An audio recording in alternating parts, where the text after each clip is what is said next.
You love your dog, he's part of your family, and you want him in your life as long as possible. But if you're giving him commercial dog food, chances are you're slowly killing him. The vast majority of commercial dog food is filled with chemicals and preservatives. But you tell yourself, not my dog. He gets food that has no chemicals or preservatives. Well, I hate to tell you this, but chances are your dog food has both. And the reason why? Dog food manufacturers don't have to state any chemicals that have been added to the meat before they've received it. Dog food processing starts out at rendering plants where so-called meat, if you can call it that, is cooked down and rendered. It then goes to the manufacturing companies. So any chemicals that have been added to the rendered meat at the rendering companies, or any chemicals that are already in the meat when it's received, does not have to be stated on the label.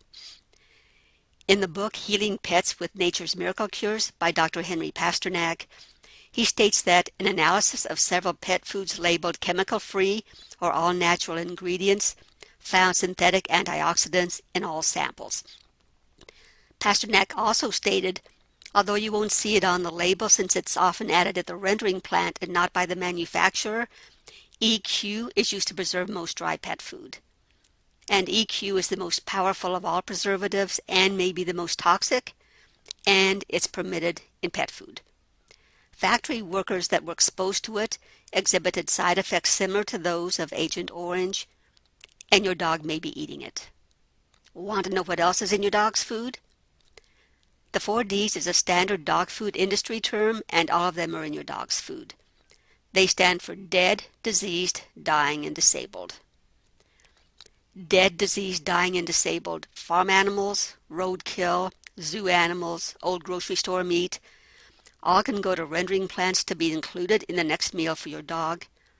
And believe it or not, it gets worse.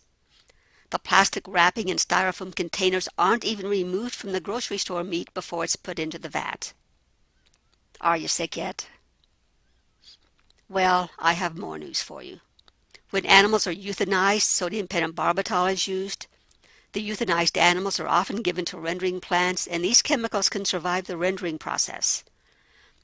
In the book Food Pets Die For by Anne Martin, she states, euthanized cats and dogs often end up in rendering vats along with other questionable material to make meat meal and meat and bone meal.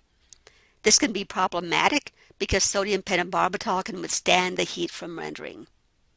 And if that's not bad enough, the collars, ID tags, and plastic bags the pets were delivered in are also thrown into the vat.